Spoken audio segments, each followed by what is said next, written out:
Jim Ziegler, the Alpha Dog, and I've got one spectacular broadcast for you today. As you can see, all the dog pounders didn't show up today. Max Zanin, April Simmons, Jennifer Briggs. Some of them had other commitments. Jennifer wasn't well this week. So guess what? It's me and the Queen of BDC, one of the most dynamic women in the car business, Bobbie Herron. Hi, kid. Hi, you. Is it dynamic also means sassy, right? Yeah, but pineapple, yeah.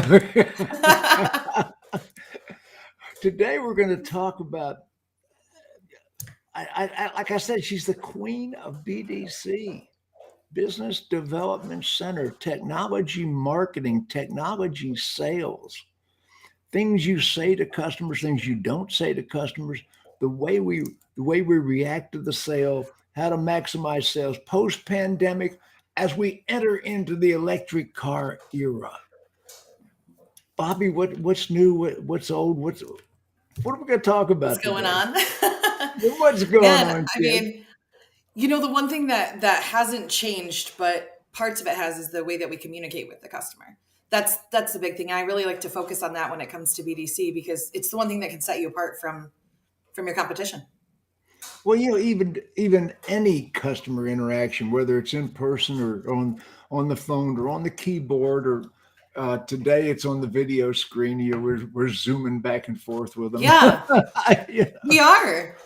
We're doing walkarounds now. We're doing more TikToks, ironically, have become like the video concept. The way that we consume video and communicating with a customer has become more TikTok-like than what we used to do. I have resisted TikTok. I am all over social media, but I've resisted it. The algorithm is insane, but that's one of the things, actually, I focus on. Can you sell cars on TikTok? Absolutely. Yeah. Absolutely. You can sell anything on TikTok. The thing is that the way that TikTok works is it's a magical algorithm, right? And so anything that you're putting on TikTok, it's showing up to the person who's actually searching for it. But you're not really selling a car on it. You're selling an opportunity to have a conversation. That's what you're really doing. But what I like TikTok for BDCs and for dealerships is not just content, but it's to showcase that the dealership doesn't have to be a boring place to come spend a couple hours at. So it's supposed to be fun, right? The big thing with it, though, is the way that content is consumed. TikTok is a shorter version of a video. There's music involved. There's dancing involved. There's all kinds of silly shenanigans involved in it. And that's how people are consuming media now. But most importantly, that algorithm is so magical that if a customer is experiencing everything in life being magic moments that just happen to show up subliminally in front of them, you can't slow them down when they get to the dealership or when they start those conversations with you. Because if you do, all that magic is lost, and then it feels like a sales process again. So that would be the biggest change that we've been seeing over the last couple of years. Okay, so video. Yes, love video. I use video in a lot of ways, and sometimes I've got that website right now. We get 63,000 views last month. Yeah, I mean, crazy. Incredible. 63,000 people watched a video for at least 3 minutes. Yeah. Well, and that's, speaking of BDC and videos, inside of your CRM, you have the ability to utilize social media videos and how they've been watched to target customers for specific campaigns for free in most of the CRMs. And a lot of BDCs aren't utilizing that. We wait for like a lead to come in, right? Well, it's a lead. People don't know how. Tell us how. So, for example, with let's say you're using Facebook, for example, and you're putting a video content out, a TikTok, a walk around on a car, a piece of technology, you can capture that audience on who's watched it for X amount of time, half or more, right? You can upload your database from your CRM into your social media accounts so that you can target those consumers first. So we used to say, make sure that you follow up for 180 days, because that's the buying cycle. But the way that marketing works now, it's so granular. I don't have to follow up for 180 days anymore, because I'm going to have drip and automation campaigns going through social media and through my CRM that are going to not reactivate the technology, but essentially what technology does a dealer need to implement that? Well, for social media, I mean, a really good partnership is what you really need, because it's not an easy thing to do when you're talking about uploads and things like that. But if you're using like Vin Solutions or Drive, you don't have to have any kind of special technology to download your audience.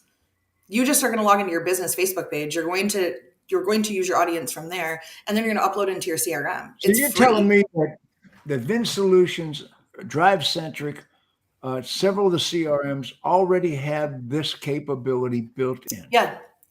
Yeah, all you're doing is taking two pieces of different technology, your social media audience and your CRM, and matching them up to see who's looking at what.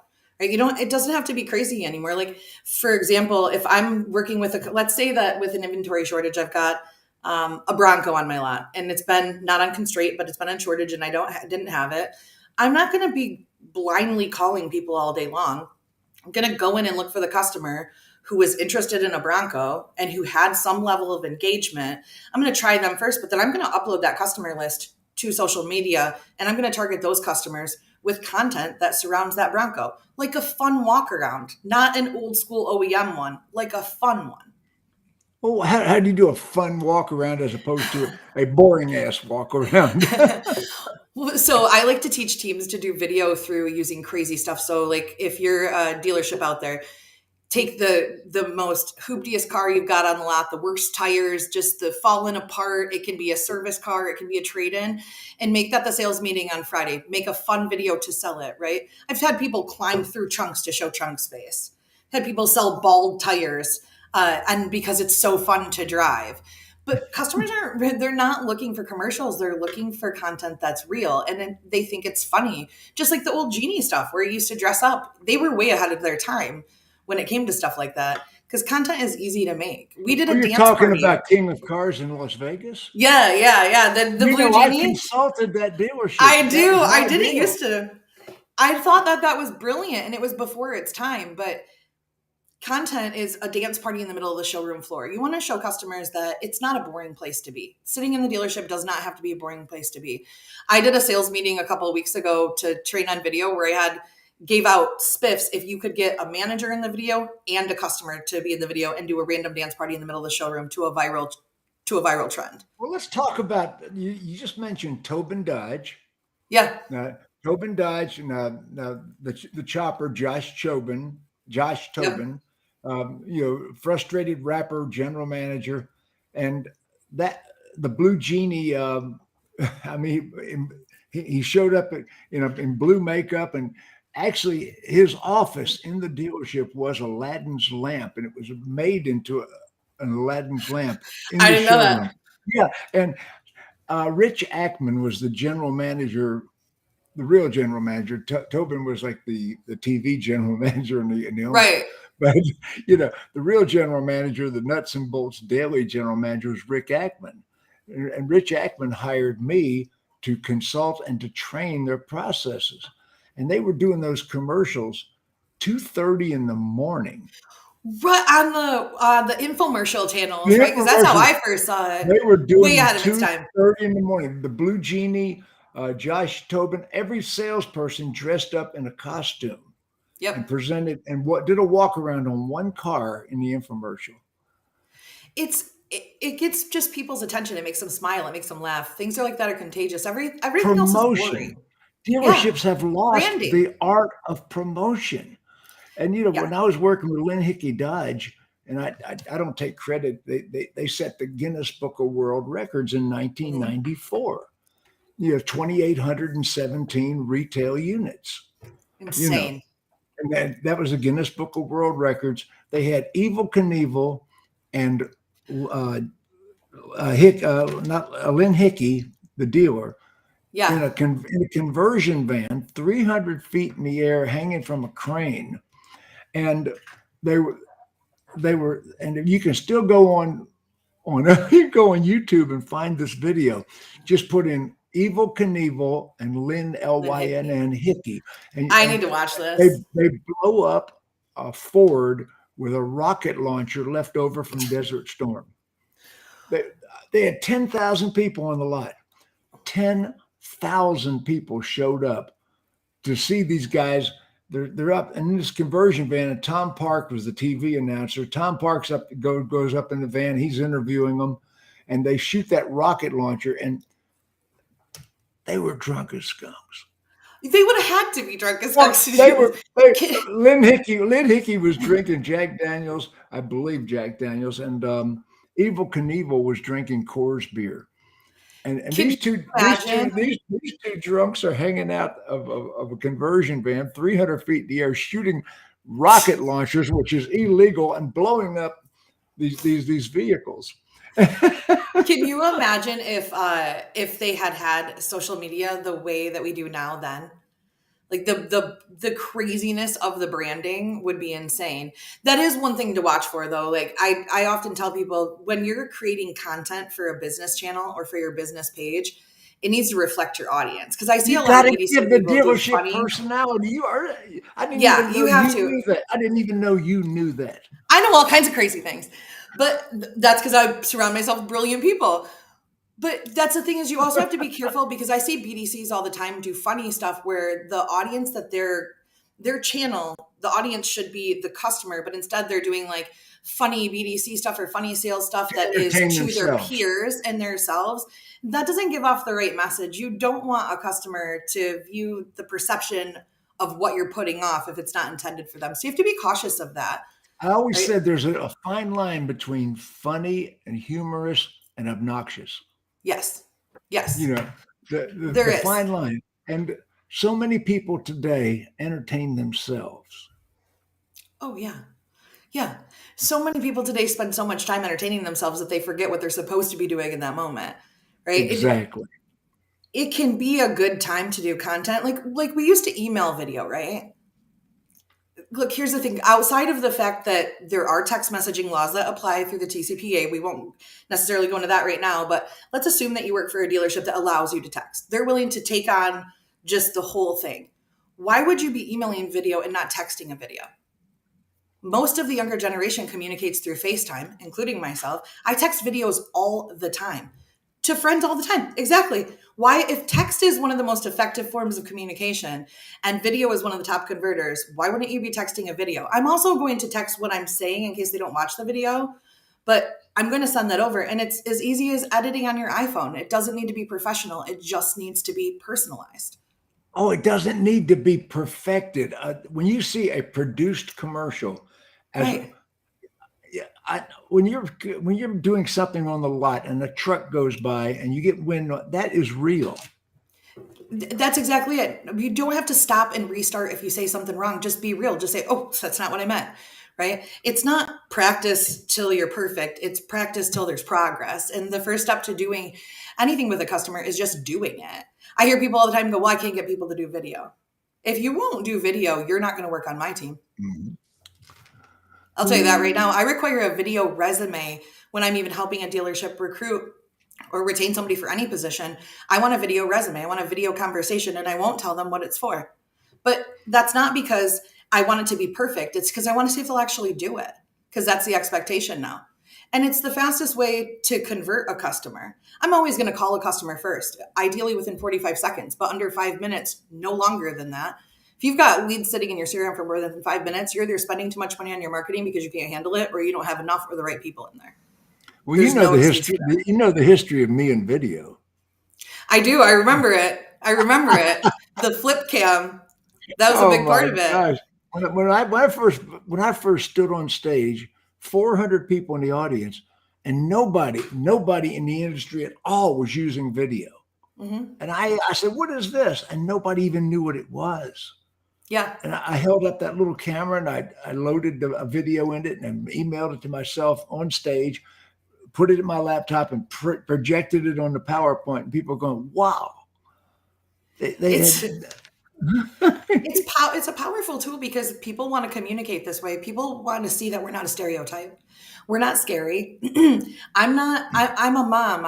I'm a mom who does the same thing as everybody else does on a Sunday. But just because I work at a dealership doesn't mean I'm going to hold a gun to your head and take advantage of you. But that's the thought process when they think about people in sales, right?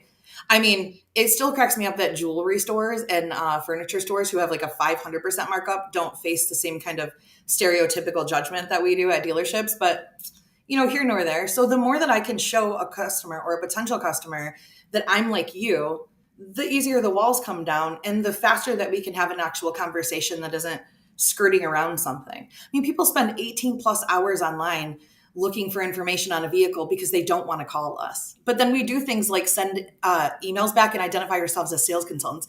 Hi, this is Bobbie. I'm the sales consultant for them. I'm the salesperson from them. I'm like, stop calling yourself a salesperson. They're trying to avoid salespeople. If they weren't avoiding you, they wouldn't have spent 18 hours figuring out some stuff we could answer in 5. Yourself a salesperson. Yeah. Okay, we can end the broadcast. You all got That's all it. your value. You got all the value. Stop doing that. You know what else is pretty cool is I am not a proponent for templates. I don't teach word tracks for phone scripts the way that a lot of people do, and I only leave templates if I'm customizing Wait a a second. CRM. There's got to be some kind of a word track. Now, come on. So it's not a word track, it's a bullet point. It's what are we trying to do, right? If I'm responding to a consumer and it's the first opportunity, first of all, they're not a lead, they're an opportunity. But when I'm responding to them, I want to recognize what they're looking for. I want to acknowledge that they're an educated consumer. And I want to end with a question. Simplest thing on the planet, Jim. Let's play a quick game. Do you like the color blue? Of course I like the color blue. Do you like the color red? Not as much as blue. Would you eat a dead squirrel out of the middle of the road? What? Yeah, would you? Yeah. You would? No. That's a ridiculous question, right? Why did you answer it? Because you ask it. Because your entire life you were taught that. You were taught it was polite to answer. You had me trained to respond. So what I'm going to do when I'm responding to somebody is the very first thing I'm going to do in either a phone call, a text, or an email communication is I'm going to acknowledge the customer, the research that they've done, that they're an educated buyer.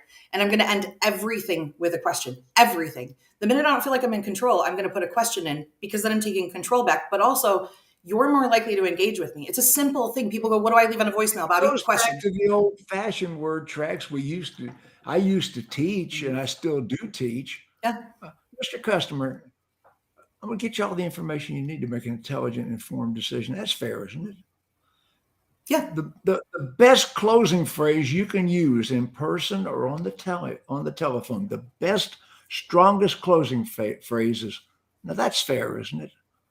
When you challenge somebody's fairness, nobody, no shit, I'm unfair. Right. Nobody says right. that. The other thing is we have to clarify things. When a customer says something, we automatically assume that we know what they mean by it. Like, for example, I'll hear people say, well, this lead came in, hate that word. This lead came in and they didn't ask any questions. Didn't they? Where did they come in from? Did they come in from your website on the button that says, give me your best price, get your best price, what's my trade worth? That is the question. But then we respond so generically, like, thank you for looking at this, blah, blah, blah, blah, blah, blah, blah. We have that car in stock. When can you come in? What? Slow your roll. Do a little bit of research. It takes no time while you're on the phone. Well, that's the way we were all trained, Bobbie. I know. I got somebody on the phone. Get them in. Joe Bob has such a great video for that. They want to know the price. Get them in. I like to put the desk manager on the phone, and I'll tell you what, not to pick on any of the other managers or anybody in the store, but the majority of the time when somebody says just get a customer in instead of picking up the phone and helping the salesperson or the rep, it's because they don't know what to say either. They don't know what to say either. They just know the end result that they want, and that's not how it works. We should be asking the customer to come in. We should be asking them on repeat to come in, but we should also create an opportunity for why they should. Take the pain point that the customer has that they're trying to solve and give them a reason it's faster. Or people will say, Bobbie, people text me back and forth all day. I text back and forth all day. Pick up the phone. Well, the customer wants to text. You didn't even ask them that. That's just how they engaged with you. I'm not saying don't continue the text, but do you really want to monitor 50 conversations all the way back and forth all day? Everything needs to get done because a phone call is the ultimate conversation. Mm-hmm. The video phone call is actually the ultimate. It really is. The video, the Zoom call, the FaceTime, however you can, because it's 4-dimensional. I'm showing personality. I'm showing facial mm-hmm. expression. I'm showing body language. When you can video conversation with a customer, mm-hmm. and so many people don't do that. Well, people say, well, how do I do that? Like, how do I get a customer? Bobbie, a customer won't get on a video call with me. That's bull if you didn't give them a reason. But I'll tell you what, if the customer looked at 75 pictures of the vehicle, sent in 4 opportunities, how can I get them on a FaceTime? I can offer to do a walk around the car. Let me go out and show you the car. me give you a virtual walk around to this car. Let me show you something cool on it. But I'm looking for, one of the things I love about like BombBomb, for example, and it's not my favorite video app, but I do like it, is that when I send somebody a video by text or whatever, I can see what their hot point was. Where did they pause it? Where did they rewind it? What did they do? Now, if I'm still trying to get So them to engage with me, you're studying how yeah, they watch the video. Hey, April Simmons is on the sidebar here. exactly, April, right? How do I just get them in? Well, How do we just get them in? you'd be surprised how many times we don't even just ask people to come in. You'd be shocked by how many times we have a phone call or a text thread going back and forth, and we never give them a reason to come in because we're narcissistic about it. We're like, hey, I need you to come in. I'm working tomorrow. What time can you come in tomorrow? The customer hasn't even said that they want to come in yet. We need to create a reason to solve a pain point for them to be able to do that. Like if I send a video and I see they watch it on the technology spot, they go back, they go forward, they go back, and they're looking at the radio, for example. Now I'm going to do something cool with the radio and try to get them on a FaceTime. Chelsea does hate FaceTiming. She literally puts it to the ceiling. This girl, I'm telling you. Well, the thing is, why would they come in? Now, the appointment has changed. Now, the appointment might be an appointment to deliver the car at their home is the end result, and they may never come in. Yeah, we have to be open to the different opportunities that the customer is giving us. Otherwise, our competitor will. So Brian just asked, I have younger salespeople that are self-conscious of their appearance. Videos don't have filters. What encouragement can I give them? Okay, cool. This is an awesome question. So first, practice. Okay. Videos don't have to be perfect. And here's what I mean. Kick it old school. Go to Snapchat, add whatever filter you want, including the beauty one, download the video, send that one. I don't care if you have a beauty filter or not. There is 100 apps for it. But best case scenario, get good lighting at the desk and a good lapel mic. We're talking about a 3-ring, like a ring light set, unless you're good lighting with. Good lighting in the BDC. Yes. Lapel microphones. Yep, lapel microphones, $20. Invest a little money in setting up the how many times have I seen a video and the background looks like trash? Right. Well, and the hardest part for people is they're like, well, it just feels awkward to do it. Make it a game. Start it out with a commission with a spiff on it. Buy the winner lunch. Yeah. Kick it. Yeah, it's like it's this part is a big part of it is being comfortable in what you're doing. I have a lot of BDCs that have areas set up that are like, I'm going to fix my hair real quick. I'm going to throw on some lipstick. Just before this call, I said, this lipstick doesn't video well. You can barely tell that I have lipstick on, and I'm usually wearing like a magenta lipstick, right? The reason that you wear like more theatrical makeup on video is because video has a tendency to kind of jaundice you out. So people have to feel good when they're on camera, but add a filter to it. Yeah, April, like Nike says, just do it.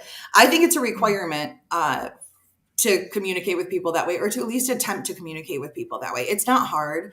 And it doesn't need to be running outside. You don't like word tracks, and you don't like scripts, and I don't like scripts. Either. I try to teach people the modular, where you can take this word track and move it up and down in the sequence, and in direct response to what they say. But I tell people, and here's my training. It's conversation, not memorization. Yeah. It's not memorization, it's conversation. It's talk to people the way that you would your friend or your relative. If I introduced you at a barbecue to somebody and I said, hey, this is my friend Jim, and he's looking for a vehicle, you wouldn't walk back to me and go, I need the right thing to say. It's like we forget that we have the ability to have a conversation. It's one of the key things that you hire for in a BDC is communication, and in sales, as far as that goes, is to be able to talk. And look, nobody teaches communication really well in our industry. It's not like there's a lot of trainers that are like, let me teach you this. So I'll tell you, you don't even have to hire a trainer to do it. Get on YouTube, pull up TED Talk as the first thing, because TED Talks are vetted, executive presence, communication, how to communicate with somebody, how to talk, and start listening to these things while you're driving, while you're in the shower. It's free and it's effective and it works. Look at real estate BDC centers. It'll blow your mind how well they do it in real estate in BDC centers that are run the correct way. We have to tap outside of our industry to start to do things differently than the competitor does. But that's why I don't like a template, because I'd rather that everybody learn how to actually just have a conversation with somebody. You need to know the points, the bullet points. Right, the bullet points. And then make conversation, not memorization. I've been to F&I schools where they teach people to be little robots. I mean, if you ever seen robotic F&I, I mean, they sound so scripted. And, I've always taught conversation, not memorization, and you said earlier, let's go back to everything you say ends in a question. Everything. It'll immediately increase the engagement. See, with opportunities, with leads, whether you're in sales, BDC, I don't care. You have two initial opportunities. One is to set an appointment. Sure, that's the end result. That's the goal for the BDC center. It's a goal for the salesperson too. The other is to get somebody to even just talk to you. Dealerships are getting 1,500, 2,000, 3,000, 4,000 leads in, and they're communicating back and forth with less than 20% of them. And that's a high number. And they're like, call them 100 times. How about we just slow down a minute and we learn what the source is that the customer is coming in on? We learn what that means they're in the journey. If you're running a BDC or a sales team and you are not weekly in your meetings, what do you know about that customer?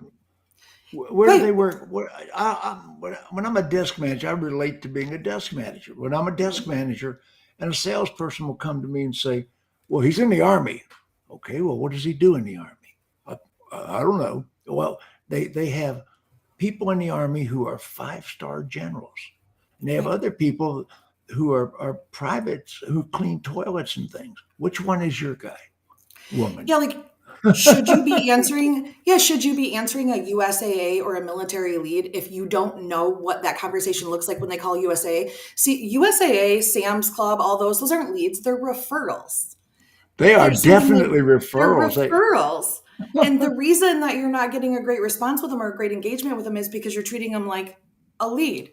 If I'm going to work USAA leads, for example, you can bet your bottom dollar I'm calling into USA to see how they talk to me because they refer them to me. I need to know that. And if I don't know, I just ask the customer. People are great about teaching you things that you want to know or giving you everything you need to close them if you just ask the question, right? I don't know how to address you. What's the appropriate way to address you? I see that USA referred you over to me. What would be the appropriate way to do that? Or Sam's Club, we know that Sam's Club or Costco, if they're referring somebody through TrueCar, through whoever it is, they're sending them into us, then we're talking to them like they're a lead and we're restarting a whole conversation instead of saying, I think that's great that you belong to a program that chose us for you to work with. This is a paid subscription that they pay for. They already are expecting that the price drop has already happened. They don't walk through Sam's Club and go, can I negotiate the price of this hamburger? They just know that there's already a savings involved there, right? So they know there's a save. You've got Robert Pierce here. Yeah. Hi, Robert. Customer usually doesn't know what to ask. It's our job. Our job is to, yes, here's the thing. If you look at my website, it's thebeeskneesagency.com. It's not fancy. It's one page on purpose. There is the call to action is what problem are you trying to solve? And the conversation is how can I help you improve that opportunity, right? Just ask the customer, what are your next steps? How can I help you? What information were you looking for? Or say, unfortunately, sometimes with technology, all the information didn't come over and I didn't see any questions come through. What were you looking for that you were unable to find? Or what can I confirm for you? It's really easy. Instead, we go in for the insert 10 different vehicles and go and stop inserting 10 vehicles in emails, by the way, guys. It's going to land you in spam. And there is no app for that to get you out of trouble with that. So stop doing that. If you have a car on the lot that you think the customer needs to see, they probably already saw that. Okay. You don't need to send them 10 options. Craziness every single time. But you also don't have to follow up for the 180 days anymore. It doesn't need to be 500 phone calls in a day. People who are telling you to make 500 phone calls a day are crazy. Stop dialing on speakerphone. What do we know when we answer a call where somebody goes, hello? We know it's spam. We know it's somebody trying to sell us something. Stop asking them. If I call you, Jim, and you're a lead, I'm not going to say, hi, can I talk to Jim? Who else is answering Jim's phone? Who's using home phones these days? I'm going to address you just as you are. Hey, Jim, this is Bobbie. How are you? You're going to tell me if you're not Jim. You're also going to ask me, oh, hey, Bobbie, where are you from? Now I've opened up a dialogue with you. I don't need a 30-second intro that sounds like I read it off of a piece of paper. Now, I have in a conversation. philosophy that goes against a lot of things you hear in the car business. I don't Mr. or Mrs. or Sir or Ma'am anybody. Mhm. I want to be on their level. I don't want to be a waiter talking up to them. Well, and I don't want to assume. I don't want to assume that I know what your preferred pronoun is either. We live in 2022. If you want to offend somebody, you make assumptions. If you want to help somebody, you ask questions. Right? We're always in such a hurry to. I got this lead in. I gotta get him. I gotta get him in the door right now. I gotta sell him a car. Like, slow your roll. You might not even want to get him in the door. I'll tell you an unpopular truth that I tell people. You might be spending way too much money on leads that you are not prepared to handle. Slow your roll. Not every person is ready to come in right now. If you come in off of a question, like let's say that you send in a lead today off of the website, and a month from now, you send one enough of a trade-in evaluation. I see in BDCs and sales teams all the time where they go, well, I tried to get a hold of that person for a whole month. They're not a serious buyer. No. They were at a different stage in the journey. And whatever the question was, they either answered because you weren't fast enough or they didn't give you an opportunity to answer. But now they're in a different part of the journey. Now I know that they're definitely lower funnel. They're looking at trade-in. That's next level. So I want to be able to have communication with that customer. And I want to mention the way that they came in the first time. Learn your sources. Do it in your meetings. Take your team into the meeting, pull up your website and go, let's see what John Doe does when he goes through a trade-in evaluator. Because I hear all the time, Bobbie, how do I handle a trade-in lead? They never respond to me. Really? Maybe that's because every app that you have on your website doesn't tell the customer you're going to be calling them. They never answer their phone. I wouldn't answer my phone if I didn't like the number I saw either. What's the point? Maybe they didn't answer the phone because you called them exactly 2:00 every day. Exactly. Maybe they're and they not sent there it at at 11 2:00.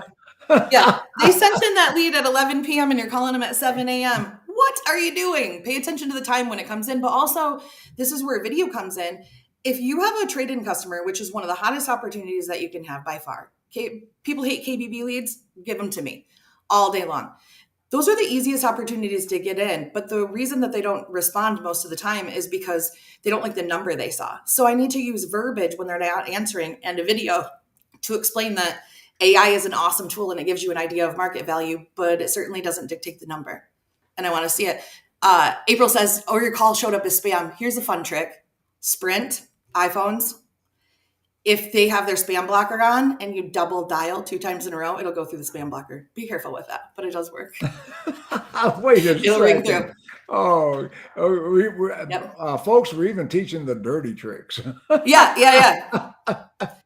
Here's a fun thing.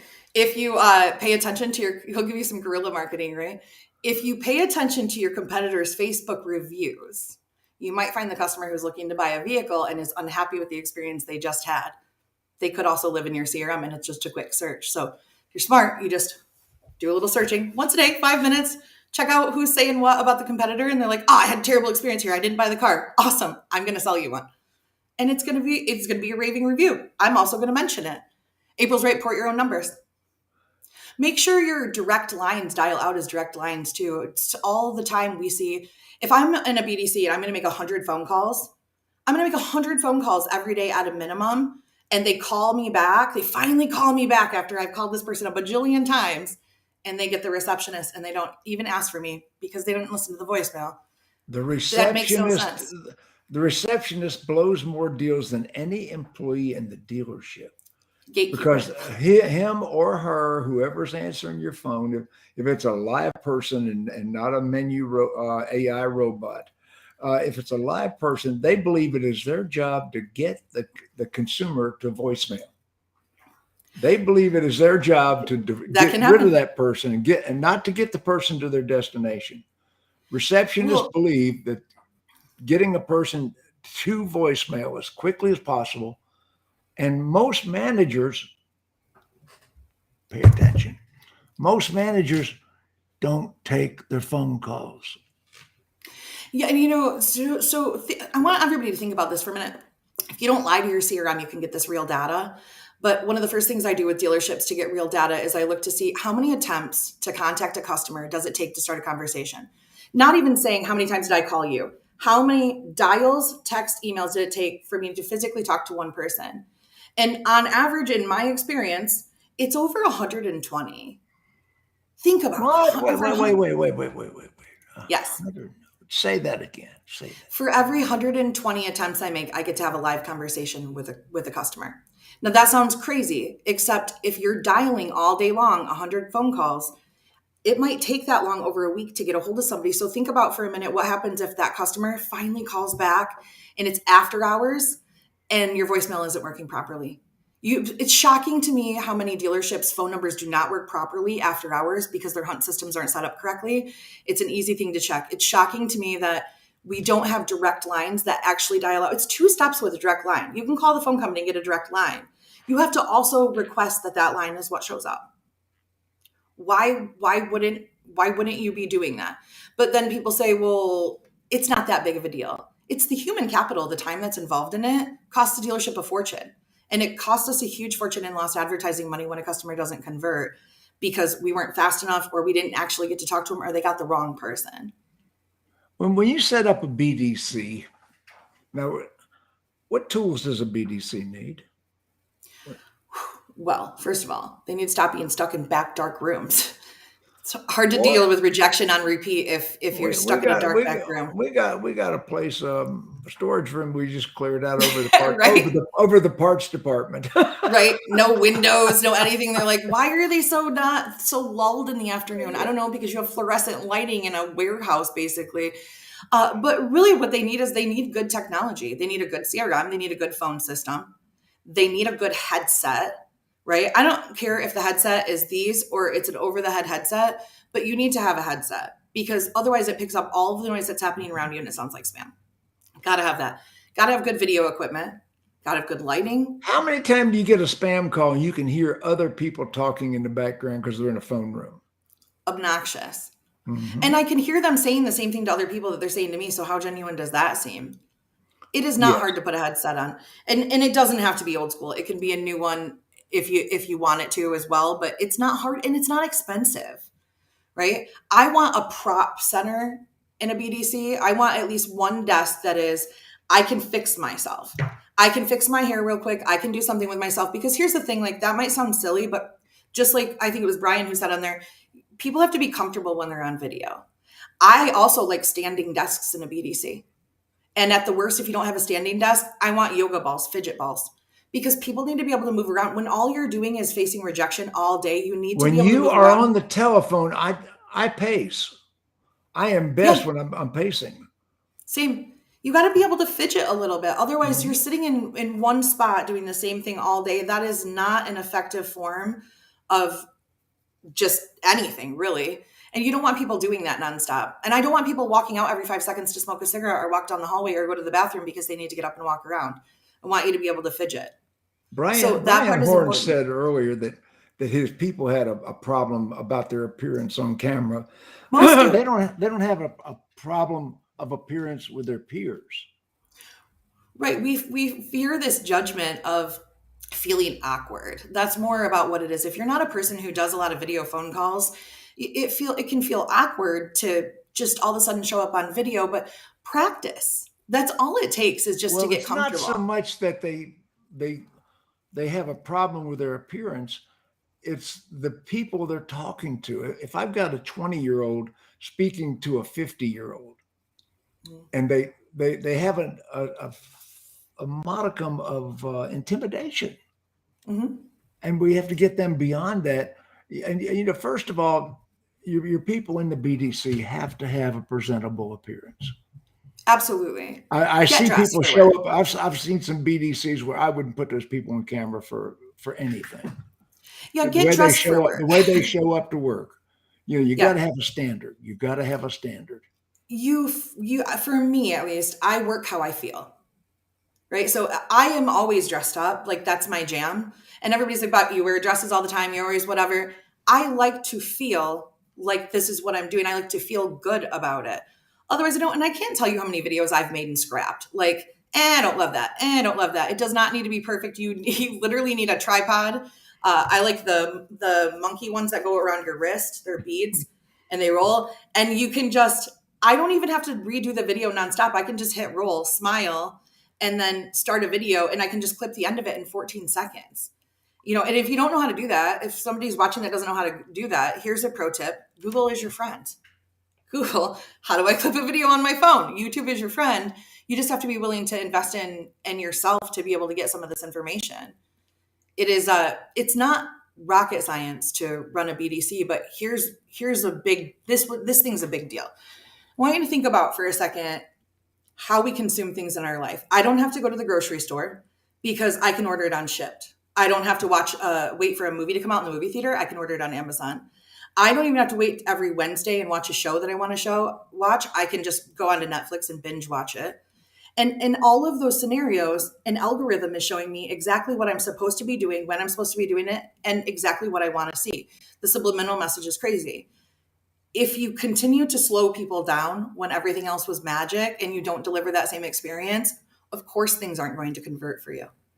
Just let it sink in of if everything I walk past magically shows me the exact right sign at the exact right time for the exact right product that I just happen to love, which is what happens on everything that we consume. And then all of a sudden I call you for something or I send in a lead for something and it's, well, hold on. That's not how we do things around here. Can you come in? Can you bring the car in? Can you sit here for 9 hours tomorrow because I just happen to be here?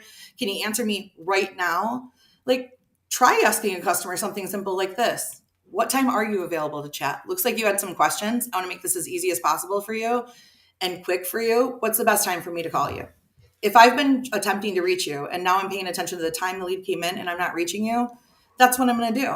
And you can bet money I'm calling you on a Sunday. Oh, by the way, you just said one of the most important. I didn't even know you knew that. Never, ever ask a person for their phone number. No, how can I reach you? How can I reach you? And that is the strongest question. What's your phone number? No, how can I reach you? And then you say, is that home or work? And they'll say work, and I'm gonna make a question out of it. And we'll say home. Is that home or work? That's work. Home. Is that home or work? Well, that's home. Okay, work. Mobile. Right. I can make a question out of it. If you the want to more get that I can get you into a dialogue, the better our conversation becomes, but the more likely that you are to convert and stay on the phone with me. Because it's relatable. And you can turn anything to a question with a tone of voice. Anything. Now, do we send people a confirmation of their appointment? So I love this question. You absolutely call to confirm an appointment, and here's why. And if you don't get a hold of them, text or email is fine, but here's why. Mm-hmm. If I set on Monday an appointment for Wednesday, okay, the confirmation is not to make sure the appointment is real. Here's what it's for. Let's say on Monday I talked to you and we got past your questions. You asked me a little bit about the trade. I nailed it. I got the appointment. You're more likely to respond to or engage in a second conversation before that appointment with somebody else who might tell you the opposite and now you no-show. Or who might tell you that your trade isn't worth that, or you might find something different that you have a question on. What I'm doing by confirming the appointment is handling any objection that has arose from the time that I scheduled that appointment till the time that they show up. And in VIN in particular, you can do this in most CRMs, but in VIN in particular, there is a report. It's not used for this, but it will work for you. There's an appointment performance report that will tell you can flip for what's confirmed and what's not. It's a significant difference, 80% to 40% difference when you don't confirm an appointment. Huge, wild difference. Are you running away during the show? That's usually what I do. What's going on here? Okay. I have, and I'm not going to, when I worked at Superior Dotson, and I've got all my plaques and awards behind me, so when I worked at Superior Dotson,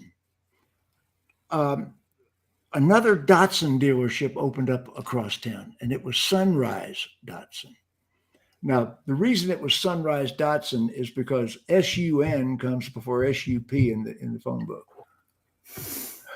So they opened up another. That's hilarious. They opened up and to make things worse, their top salesman, help me God, was Jack Ziegler. Here I am, James Ziegler, working at Superior Dotson. We've got Jack Ziegler working at Sunrise Dotson. And you'd be amazed how many times I would get a phone call. Mr. Ziegler, we're ready to take that 280ZX we talked about. Yeah, who is this? This is Martha Smith. Martha Smith. Well, we talk. Oh, Mrs. Smith. Well, I'm at our other location today. Meet me over here.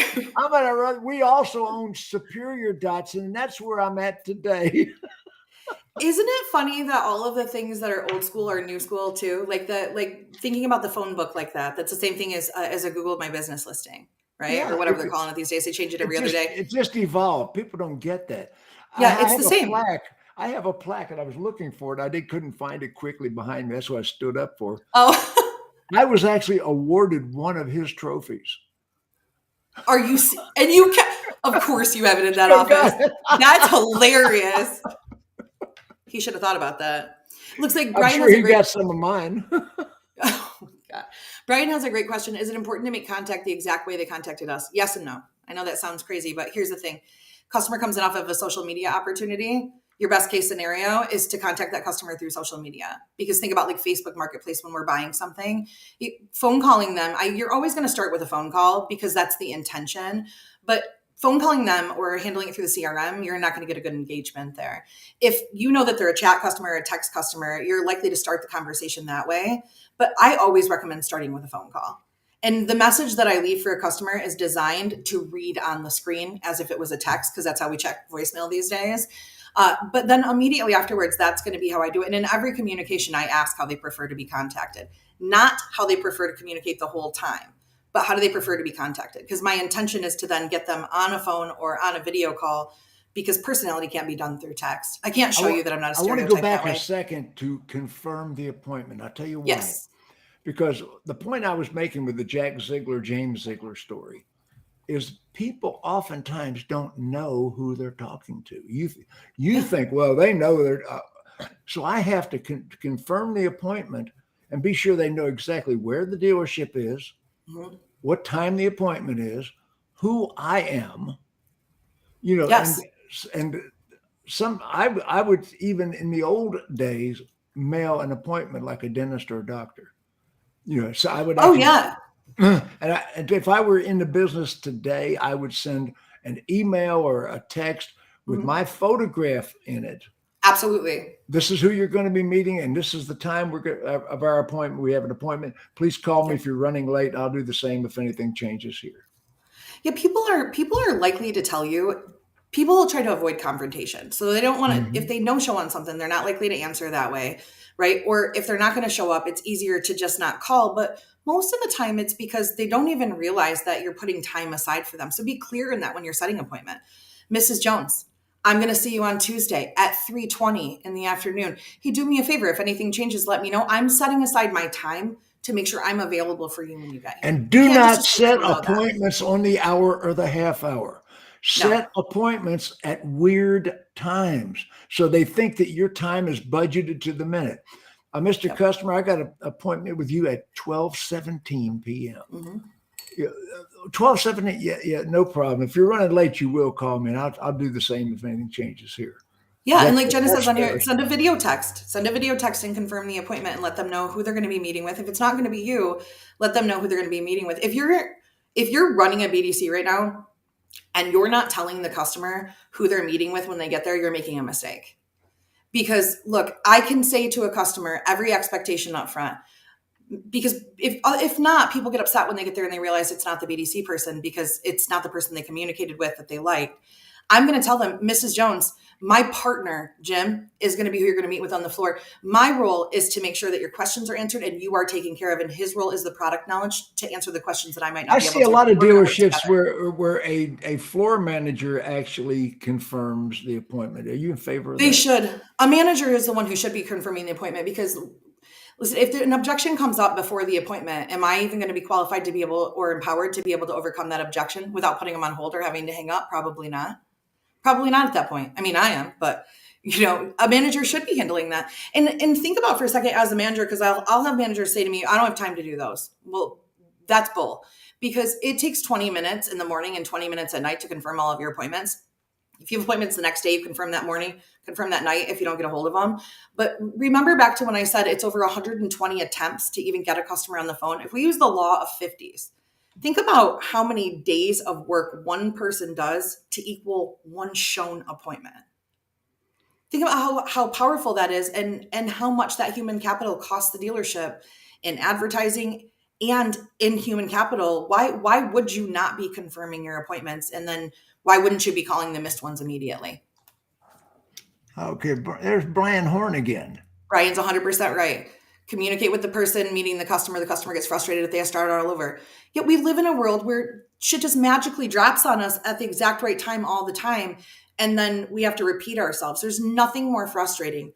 Put your notes in the CRM, read the CRM, read the lead, as we say, and then communicate. The end goal with the customer is to sell the car. I go a step further when I train sales teams. If you have an appointment coming in, there's part of what we call a VIP experience, which is going to be, hi, Anthony, which is going to be that the car is pulled up and ready. It's got a sign in front of it with the customer's name on it, and there's an empty spot next to it. What's that about? We're going to put the trade next to the new car. We're going to put a used car next to a new next to a used. We're going to isolate so that we're not doing champagne taste on a beer budget. But we're also going to do a little research on the customer before they get there. I'm going to look at the social media of a customer before and try to get to know a little bit about them, not to be manipulative or creepy, but so that I can deliver the best experience to them. I'm looking for something that we have in common. So we spend 80% of our time where we make 0% of our money, and only 20% of our time where we make all so you're going to have the car in a reserve spot. Yes. You're going to have an empty spot next to it to put the trade in. And I didn't know you knew that. That's old school Ziegler. I mean, I want to remind them the crap they drove in. Here's the new one. This is what you've been driving. But I'm also going to have, in normal inventory times, and we're not in normal inventory times, but in normal inventory times, when I've got cars stacked in the showroom, like I've got in the picture behind me, when you've got cars stacked in the lot, and you see the way it used to be behind me, so when you've got, I'm going to have a certified pre-owned, very similar to the one they called on. Absolutely. I'm using that close by, a certified pre-owned close by. And that, cause I'm one thing I'm going to do.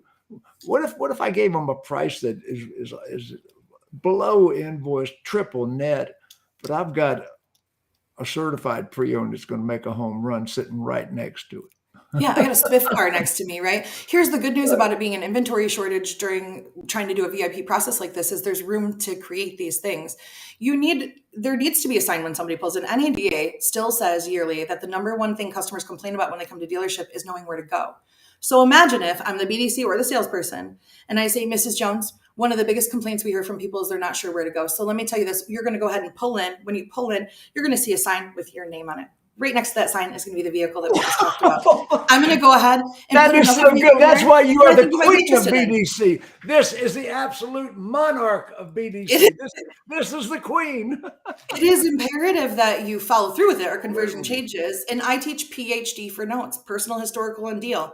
Something personal, something historical, and something about the deal in every conversation that you have with the customer. So see, now when that customer pulls in, guess what you just taught that customer? You just taught that customer that what you say is what happens. That's a trust exercise, but also it's a trade and walk around. It's being able to see it from the sales desk. And that's where we're going to start that conversation is I'm going to put that seed in your head and I'm going to treat you different. What does it take? 20 minutes to pull up a car? If somebody's too busy to pull up a car, then we've got a different set of problems going on, different set of opportunities to improve on.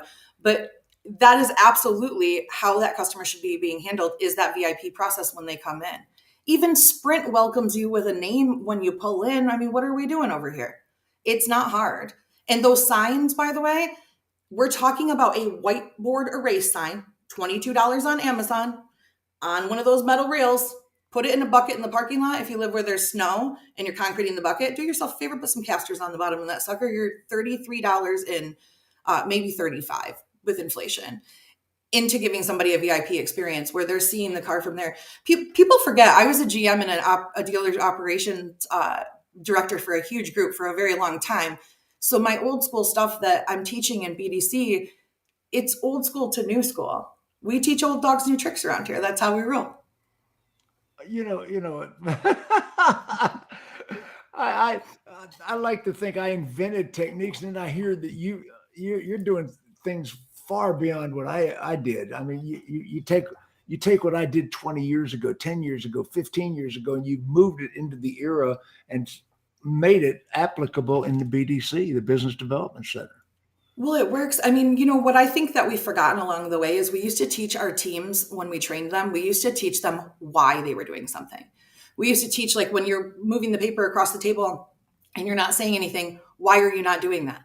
You're not leading with any objection. It's a control tactic. It's a power move, and you're not giving them anything. First person talk loses, right? That's what I learned in the business when I first started. But now we teach them things like just move the paper over, and that's it. But that's because the people who are now teaching them don't know that that was why either. We have to be able to look at the psychological ways that we learned to sell and advance it into the digital age. It's not different. It just feels more modern.